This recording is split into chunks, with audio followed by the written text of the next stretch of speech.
Bienvenue sur l'empreinte fantôme, épisode 2.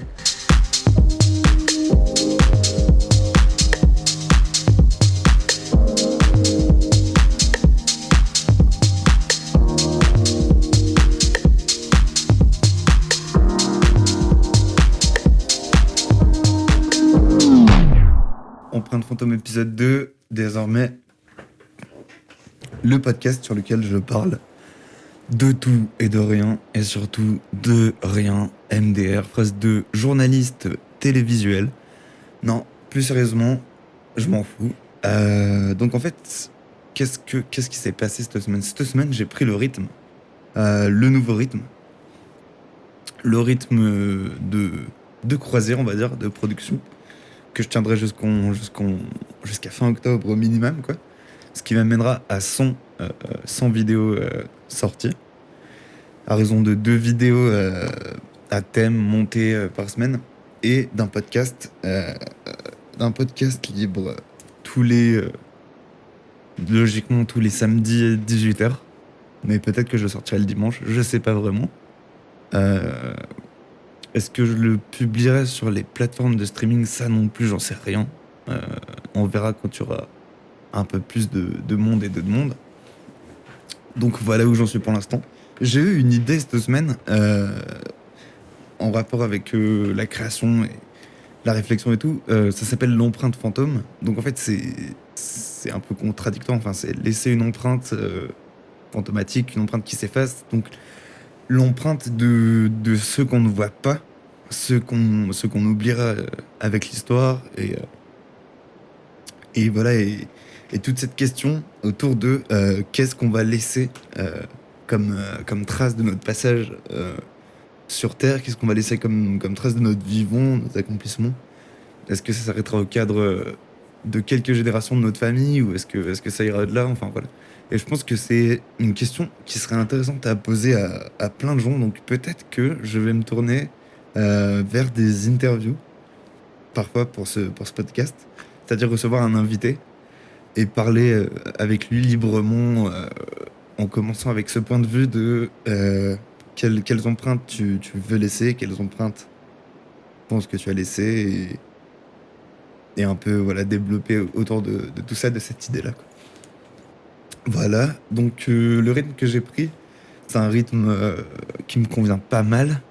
Ça fait une 50aine d'heures de boulot par semaine à peu près. Je crois que c'est entre 54 et 56. Donc voilà, ça varie pas mal. Je suis super content parce que j'ai trouvé une application c'est ultra simpliste, hein, comme concept, de notes à donner à sa journée en pixels avec, on peut un peu développer, laisser un petit texte écrit, une trace de la journée. Il y a certains éléments d'humeur qu'on peut ajouter ou pas qui définissent la journée, comment elle s'est passée et tout. Et donc il y a ce qui ressort, c'est un calendrier de pixels, quoi, avec la couleur qu'on note, enfin la couleur qu'on attribue au jour qu'on vient de passer. Donc ça va du rouge au vert très foncé, quoi, avec un dégradé qui passe par le jaune. Et voilà, donc c'est super parce que ça donne un aperçu global de comment je me suis senti, comment j'ai pu travailler, comment j'ai pu produire cette semaine. Donc c'est ultra intéressant. Je sais plus comment elle s'appelle exactement, l'application. Elle est gratuite en plus, elle est bien foutue, franchement. Pixel quelque chose. Je vous mettrai une petite note, un petit truc avec le nom exact. Et donc cette semaine était plutôt verte, pas foncé, mais verte, bien verte. Donc c'est sympa. Voilà, j'ai aussi rattaqué le, le miniature making, la conception de miniatures. Et c'est vrai que là, je me suis vraiment éclaté cette semaine. J'ai utilisé des choses que j'avais jamais utilisées dans Photoshop, les calques d'effets, euh, associer les effets de courbes, de teintes, de saturation avec un masque à la fois, un, un calque à la fois. Ouais, me semble que c'est des calques, oui. Un calque à la fois avec tous les calques, jouer avec les rendus et tout, harmoniser la composition Photoshop. Enfin, vraiment, j'ai vraiment kiffé euh, beaucoup de recherches d'identité visuelle, de direction artistique. Donc c'était ouais, une semaine très créative. Là, on est le jour supposé de la sortie de la première empreinte, donc celle que j'ai tournée la semaine dernière, qui est très confuse. Et je sais pas si elle sera très intéressante. Et c'est un peu un défi de la sortir sans montage, parce que il y a des moments de flottement, de blanc, de néon. C'est très peu rythmé. Mais je pense que je vais le sortir pour la gloire. Et là, du coup, ouais, je suis en train de finir de travailler sur les génériques. Donc j'essaye de faire un truc avec un rendu vraiment sympa, vraiment pro. Donc je suis sur After Effects. Là, ça bosse l'apparition de texte, le mouvement, donner une texture au texte. Et là, je vais configurer des mouvements de caméra sur After Effects. Chose que j'ai jamais faite, il me semble. Donc voilà, je suis dans ça en ce moment. Et c'est bien kiffant. Donc là, ouais, je suis en train de finir le tournage de la semaine.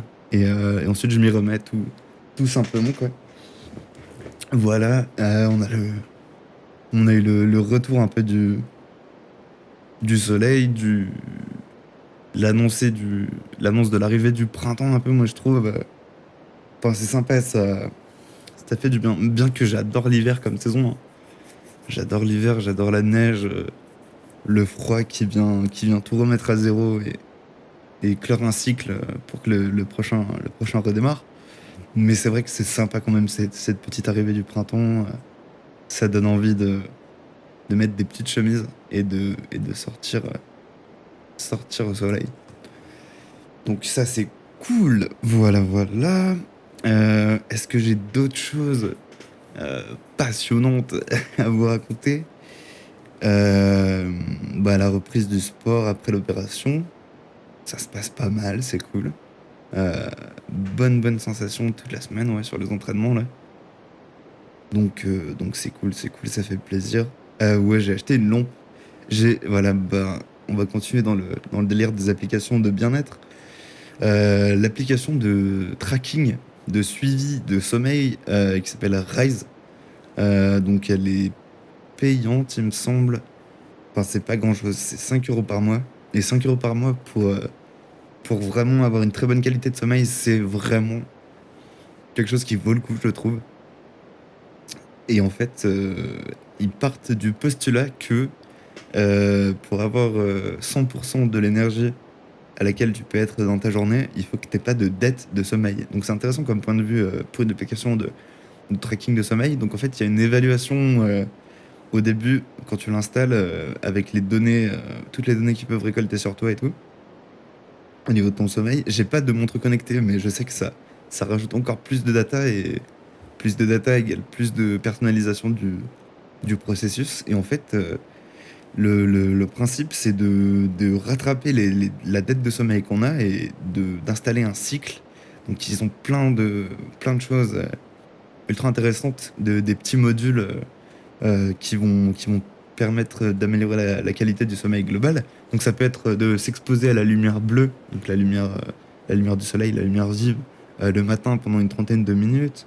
Il y a des alarmes pour le dernier café de la journée. Ça, je le fais pas trop parce que je suis un malade de café et franchement, c'est pas. Peu importe pour moi le café. Je sacrifierai pas mon café, mais ça peut être intéressant.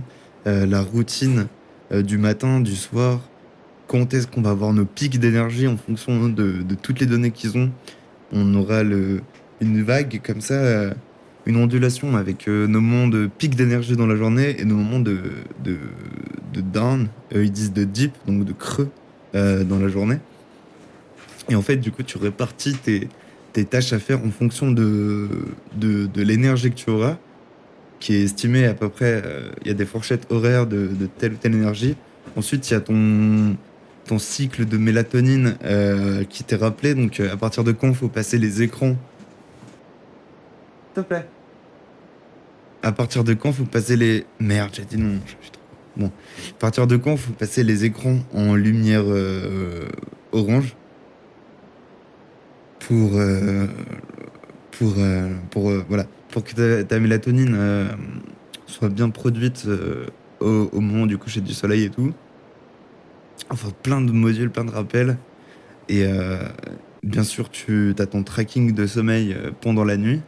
Donc tu poses ton téléphone branché sur ton matelas, ça enregistre les mouvements, le son. euh, enfin, c'est des choses courantes ça, dans les applications de suivi de sommeil.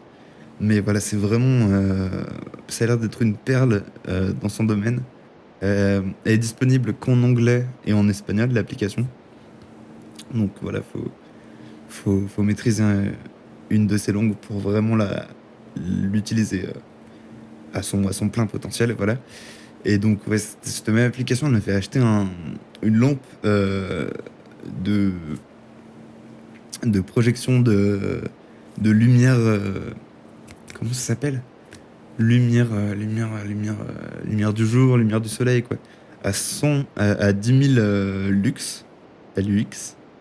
Donc, c'est une très forte puissance. Et en fait, tu la poses le matin à côté de toi, là où tu bosses pendant une trentaine de minutes, et ça t'apporte toute cette lumière, ce simili de lumière du jour, du soleil, qui va en fait naturellement booster ton énergie et bien signifier à ton organisme que bah, c'est ding ding ding, c'est le matin, c'est le moment d'envoyer du jus et la journée commence, quoi. Voilà, en autre conseil, quelque chose d'important, c'est que le lit, il est réservé pour dormir en fait. Faut pas aller dans son lit à d'autres moments de la journée juste pour se reposer ou quoi que ce soit. En fait, faut que ton cerveau, ton corps, ton être, ton inconscient associe le lit au fait de dormir, point, à la ligne, point final. C'est tout. En fait, le lit, c'est pour dormir et du coup, ça règle ton organisme à comprendre que à partir du moment où tu te mets au lit, c'est le moment de couper le jus et de dormir, quoi. Donc voilà. Et ils proposent aussi dans l'application un reset ils appellent ça reset de sommeil ou de quelque chose comme ça. C'est si t'arrives pas à dormir justement au bout d'un long moment passé dans le lit, tu le signales et je sais pas en quoi consiste ce processus, mais t'as un petit processus de reset euh, du, du lit, quoi. Enfin, d'association du lit au sommeil, quoi. Donc voilà. Je pense on a tout dit. Oui, et aussi le fait que j'aimerais bosser sur un. Si je fais ces interviews justement avec ce format podcast, l'empreinte fantôme, j'aimerais bosser sur un design d'arrière-plan créé en 3D ou je sais pas avec quelle technologie exactement, un décor virtuel en fait, une fausse salle d'interview euh, avec le design qui peut être modifiable, l'éclairage, etc., les détails, les objets, pour l'utiliser pour recevoir quelqu'un dans ce podcast. Donc, voilà, à voir. Bon, je pense que j'ai fait le tour pour cette semaine. Ouais, j'ai repris les shorts aussi très très mal édité avec une police désastreuse en haut et en bas du short. Où j'avais écrit une nouvelle vidéo. J'ai voulu mettre un style un peu elfique, un peu gothique, travaillé, quoi, gothique chrome. Mais j'ai un peu chié dans la colle, donc bon, c'est comme ça. On fera mieux cette semaine. Je pense que j'ai tout dit. Il a tout dit, le frérot. Je pense que j'ai fait le tour et écoutez, bah, bonne semaine à tous et, euh, et on se retrouve la semaine prochaine pour l'empreinte fantôme numéro 3. À bientôt les mecs et les meufs.